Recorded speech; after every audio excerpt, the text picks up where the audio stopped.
Jangan lupa like, comment, and subscribe channel YouTube TVRI Bengkulu dan nyalakan lonceng notifikasinya.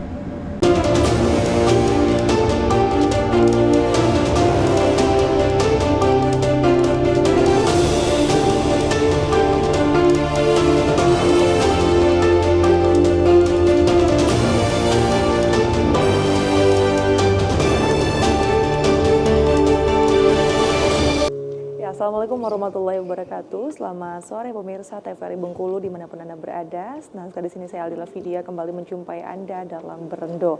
Pemirsa, di edisi hari ini 16 Desember 2024. Kita kembali nih berbicara seputar dengan pemberitaan di Provinsi Bengkulu. Yang kita ketahui bahwasannya saat ini Bengkulu kita sudah memasuki juga tahun di penghujung tahun 2024. Tentu sudah banyak berbagai peristiwa yang penting telah mewarnai perjalanan masyarakat Bengkulu, dari kemajuan infrastruktur hingga kepada isu-isu sosial yang saat ini terus berkembang. Mari hari ini kita simak bersama bagaimana media di Bengkulu memberikan kontribusi dalam menyampaikan informasi yang relevan dan membangun kesadaran masyarakat di tengah dinamika zaman. Akan kita bahas lengkapnya bersama dengan dua narasumber yang sudah hadir di hadapan kita bersama pada hari ini, tentunya juga kredibel dan terpercaya nih bidangnya masing-masing. Kita akan sapa terlebih dahulu. Selamat sore Bapak Yuliardi Harjo Putra selaku pengamat media. Selamat sore, Assalamualaikum warahmatullahi wabarakatuh. Waalaikumsalam. Gimana kabarnya hari ini Pak? Alhamdulillah baik, cuaca sangat mendukung untuk suasana hati. Hari ini terutama kawan-kawan wartawan ini menunggu nih. Biasanya setelah mendung akan hujan yang intensitasnya lumayan, BMKG juga sudah kasih peringatan-peringatan terkait gelombang dengan cuaca. Ini kawan-kawan sudah standby nih, gitu, untuk peristiwa-peristiwa yang mungkin force majeure lah. Iya, tapi teman-teman wartawan memang harus standby kapanpun ini ya Bang ya sebenarnya. Ya, kalau di dalam teori jurnalistik itu ada menyebutkan bahwa dunia kewartawanan ini dunia yang tanpa koma. Artinya ketika orang libur, wartawan bekerja. Betul. Ketika orang lebaran, wartawan liputan. Iya. Ketika orang tidur ada kejadian, wartawan justru bangun. Tapi ketika kondisi normal, kondisi yang baik-baik saja, mereka tidur. Itu makanya istilah dunia tanpa koma itu dari situ awalnya. Iya. Jadi memang harus terus memberikan informasi teraktual ya untuk masyarakat. Baik, pemirsa, kita juga sudah dihadirkan langsung hari ini bersama dengan anggota Asosiasi Media Cyber Indonesia Bengkulu, Mas Iyut Dwi Marsito. Selamat sore Mas Iyut. Selamat sore Lala. Iya, gimana kabarnya hari ini Mas? Kabar hari ini baik ya. Kok mikir Mas baiknya hari ini?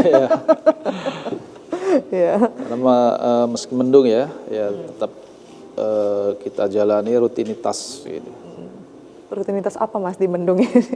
Banyak rutinitas ya, kalau kita jurnalis ini sebenarnya ya selain aktivitas liputan tentu juga banyak juga kegiatan-kegiatan lain gitu. Nah ya apakah sosialisasi, pendidikan dan sebagainya. Ini dari tadi udah 3 kali kehujanan ini.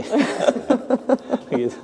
Oke, tapi setuju nggak dengan Mas Yuliardi tadi bahwasannya jurnalis itu tanpa koma? Ya sangat setuju ya, karena memang itu realita lah kerjanya jurnalistik itu. Kerja jurnalistik itu ya kalau kiamat aja mungkin kita beritakan. Ya, mungkin sudah tidak bisa memberitakan ya kalau sudah kiamat. Ya. Jadi kalau ada kejadian bahkan peristiwa-peristiwa besar, justru jurnalis itu tidak libur. Betul. Justru di sana titik harus ya. Ya harus, bahkan itulah informasi yang memang harus istilahnya diberitakan gitu. Ya baik. Nah ini berbicara tentang jurnalis kan erat sekali ya kaitannya dengan informasi terkini, teraktual yang harus masyarakat segera dapatkan nih. Karena kita masyarakat ini menunggu informasi dari jurnalis, apalagi nih yang ada saat ini masyarakat harus ketahui nih. Sepanjang tahun 2024 ini kan sudah banyak sekali pemberitaan yang hadir di tengah masyarakat. Kalau dari kacamata Mas Iyut nih dari AMSI Bengkulu melihat 2024 ini sebenarnya berita apa sih, topik apa sih yang paling banyak menarik perhatian masyarakat ini? Ya, Sebenarnya kalau bicara berita yang terjadi di Bengkulu ya, sebenarnya itu sesuatu yang selalu mengulang setiap tahunnya ya. Cuman momen di 2024 ini ada yang berbeda, di mana tahun politik, ada pemilu legislatif dan juga pilkada.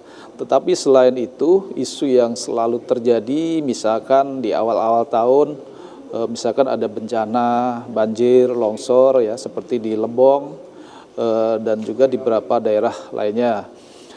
Kemudian isu sosial, misalkan ada ya masyarakat yang kemudian ingin berobat tapi di daerah terpencil. Nah, itu menjadi perhatian yang menarik di awal-awal tahun gitu. Nah, di pendidikan bahkan di tahun ini ada beberapa aksi bully yang itu terjadi di Bengkulu, itu juga mencuat gitu. Nah, dan tentu banyak sekali program-program pemerintah yang juga sangat ditunggu, misalkan makan bergizi gratis ya seperti itu, dan juga penanganan stunting yang di Bengkulu yang tahun ini kalau berdasarkan data itu justru mengalami prevalensinya itu menurun gitu.